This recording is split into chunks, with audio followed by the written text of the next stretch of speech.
What about the wormhole side of it? How can it be, why should it be, that somebody who goes into one black hole in Alpha Centauri can't get through the wormhole and come out? Well, one end of the wormhole is in New York, the other end is in California. Think of it as a tunnel between the two places. Why can't you drive through that tunnel? And the reason is that Einstein-Rosen bridges, and this is a gravitational phenomena, tend to stretch and expand with time. That's the solution of Einstein's equations, gravitational equations. Wormholes grow. So, who was it, Franklin? I can't remember, Franklin or Linus. If Linus tries to drive into the New York side, he will encounter the fact that the wormhole is growing.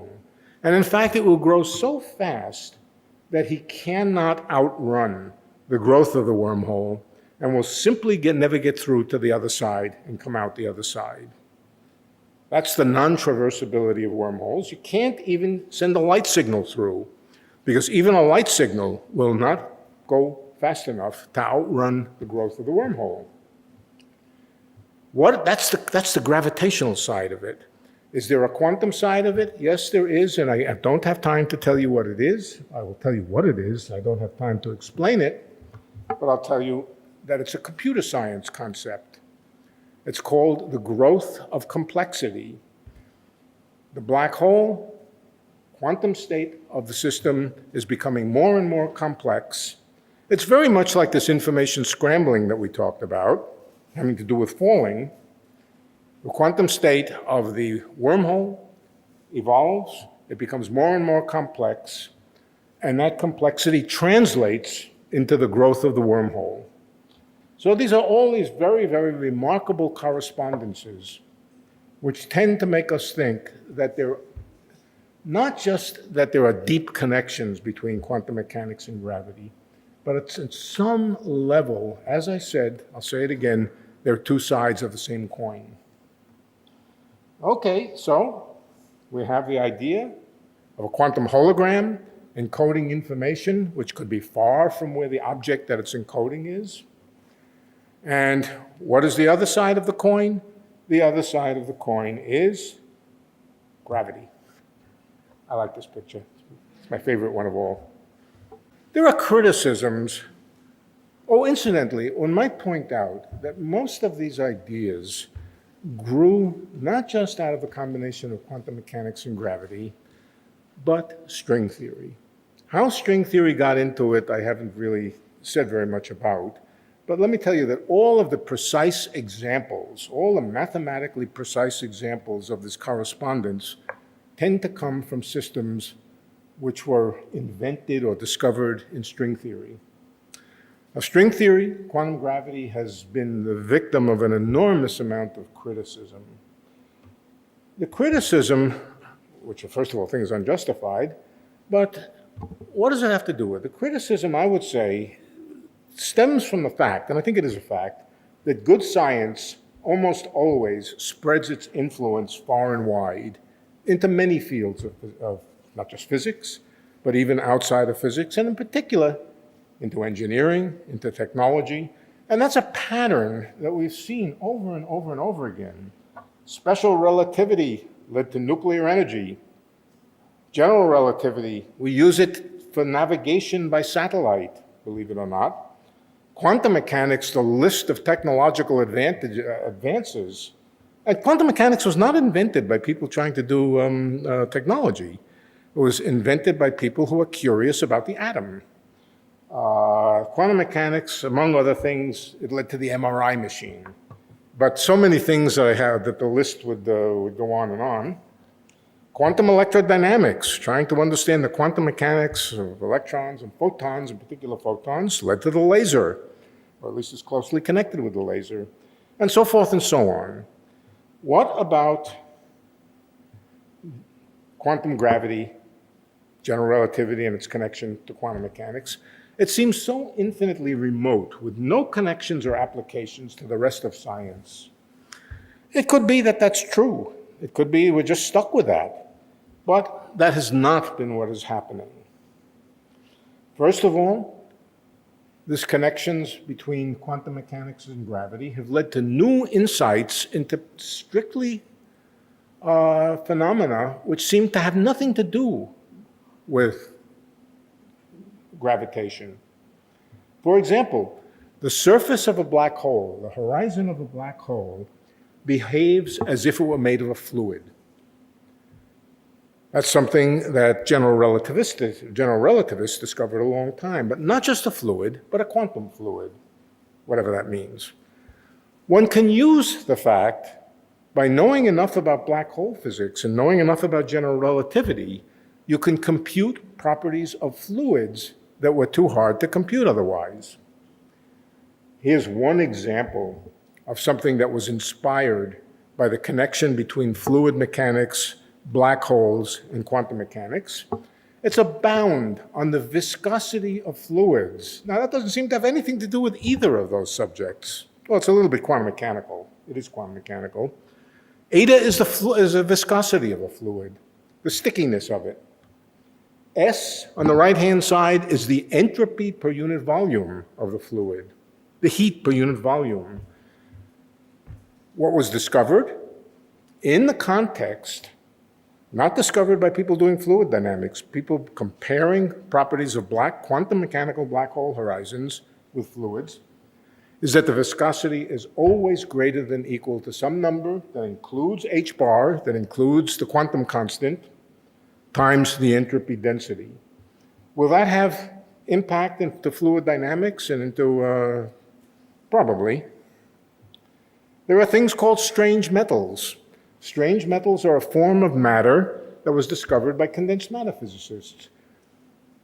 Are they important in technology? I don't really know, but they were discovered about 30 years ago, and they were metallic systems which behaved just differently than ordinary metals. It's turning out that those strange metals are mathematically identical to certain special kinds of black holes called extremal black holes or near extremal black holes. Both sides are quantum mechanical. One side is also gravitational, extremal black holes. The other side is the pure quantum mechanics of certain materials. Information scrambling, the thing which I told you accounts for the falling of the apple as it accelerates in the gravitational field. Information scrambling is an important thing in quantum computer science. The information scrambling from black holes led to a bound, again, another bound, that a certain constant called the Lyapunov exponent in information scrambling is always less than some other constant. That now is considered a reliable fundamental bound on how fast information can spread through a quantum mechanical system. I told you that Linus cannot get through the wormhole. Well, I was a little bit too pessimistic. With a little bit of help from something called the exchange of classical information, these little purple dots being sent from one side to the other, that's just ordinary Morse code, for example, but has no information about Linus or about anything else inside the wormhole. With a little bit of help from a little bit of classical information, you can slow down that growth of the wormhole. You can slow it down enough so that indeed Linus can get through it. That phenomenon, which was discovered in the context of gravity and quantum gravity, has led to a new protocol and new experiments for quantum teleportation. Quantum teleportation is a real thing. You can teleport information. What it means, you can't exceed the speed of light, but you can send information in a way that is completely hidden, 100% hidden, cannot be decoded by an eavesdropper. And so it's led to new protocols for quantum teleportation. Experiments are now being done to confirm that this can happen, not in black holes, but in quantum computers. I'm not allowed to tell you that the experiments are successful because I promised not to mention that they're being done and that they're working out successfully, so I won't. Quantum complexity theory, the growth of wormholes, the whole idea of gravitation being controlled by the growth of complexity has led to many new insights into how complexity of quantum systems evolve. We've seen advances coming from gravity in error correction. Error correction is the big hang-up in trying to build a quantum computer. It's too easy to make errors in a quantum computer.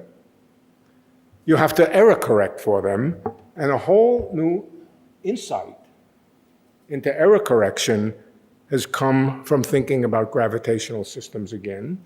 And finally, in the hands of one of my favorite physicists, Juan Maldacena, much of what we're talking about has had a very interesting influence in cosmology, in inflationary cosmology. So far from being a totally isolated thing outside the framework of any other science, this quantum gravity is beginning to have an effect, which, let's just put it this way, condensed matter physicists and quantum computer physicists and theoretical cosmologists are being forced to learn what ADS-CFT means. And they are learning it. They're learning it and using it. So this is exciting. This is a very, very exciting period in the development of physics. It is also one which is very, very difficult to explain to a general audience. You know, when you give a lecture like this, well, what did Lincoln say? You can please half of the people, half of the blah, blah, blah, blah, the time. Well, you can please half of the audience, half of the time, and so forth and so on. I think the real truth is, in a lecture like this, you're lucky if you can satisfy any piece of the audience even a little bit, because the ideas are complicated, they're difficult, and so forth. You do your best. You do your best to try to explain, and I've tried to explain as well as I can. I hope you have gotten something out of it. I hope there's at least one person who has gotten something out of this lecture, and I thank you for listening.